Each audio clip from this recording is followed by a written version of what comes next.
utang na loob. Andyan sila kasi may napapala sila sa'yo. Andyan sila kasi kapag nagsabi sila sa'yo, isang beses lang, isang sabi lang, nandyan ka para sa kanila. Pero kapag ikaw na may problema, kanya-kanyang kalasan na yung mga yan. Kanya-kanyang exit na. Kanya-kanyang dahilan na hindi sila pwede. Pero ikaw, kilala kita eh. Oo, kilala kita.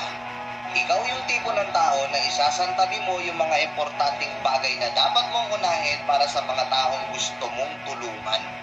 Diba? Mabait ka kasi. At hindi kita masisisi kung mabait ka.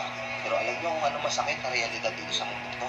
Kung sino pa yung mabait, siya pa yung inaabuso. Kung sino pa yung mabait, siya pa yung napagsasamantalahan.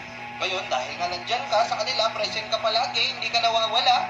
Ikaw yung takbuhan nila kapag may problema ka, pero kapag ikaw na yung may problema, wala ka nang malapitan. Kaya oo, totoo yung sinasabi ko nung umpisa. Don't expect people to be there for you just because you are always there for them. Kasi hindi lahat ng taong nasa paligid mo kasing busilak ng puso mo. I-priority mo pa rin yung sarili mo. Love life man yan, sa mga kaibigan man yan, sa mga kamag-anak man yan, unahin mo pa rin yung sarili mo. Sabihin na natin selfish kung selfish, madamot na kung madamot, o sige masama na ugali. Pero tangina kasi kapag ikaw naman ang